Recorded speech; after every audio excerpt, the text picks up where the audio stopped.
আপনারা জানেন সন্দেহের অবকাশে 54-এ ইচ্ছা মতো গ্রেফতার করা হতো। সেখানে আমরা উল্লেখযোগ্য পরিবর্তন এনেছি। আমরা বলেছি যে আপনি যদি সন্দেহের অভিযোগে গ্রেফতার করেন, আপনাকে পুলিশকে যে গ্রেফতার করবে তাকে নিশ্চিত হতে হবে যে আমি এই লোকটাকে গ্রেফতার করেছি, আমার সামনে অপরাধটা ঘটেছে এবং আমার বিশ্বাস করার কারণ আছে যে উনি অপরাধটা ঘটিয়েছেন, এবং সেটা তাকে লিখিতভাবে এক্সপ্লেইন করতে হবে কেন সে 54-এ গ্রেফতার করলো, এবং এখানে ক্যাটাগরিক্যালি বলতে হবে কেন তার মনে হলো যে এই লোকটাই অপরাধটা করেছে। সেটা হচ্ছে কগনিজেবল অফেন্সের ক্ষেত্রে।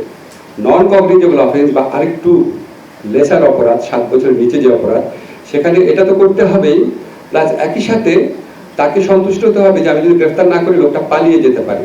এই দুইটা কন্ডিশন ফুলফিল হলে 54-এর আন্ডারে গ্রেফতার করতে পারবে।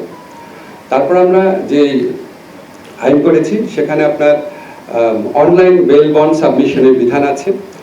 তারপর ডিজিটালি সামন দেওয়া যাবে, ডিজিটালি ওয়ারেন্ট দেওয়া যাবে এডিশনাল মেজার্স হিসাবে। এছাড়া আমরা বিচারিকদের তদারকি যে কোনো গ্রেফতারের ক্ষেত্রে সেটা আরও স্ট্রং করেছি।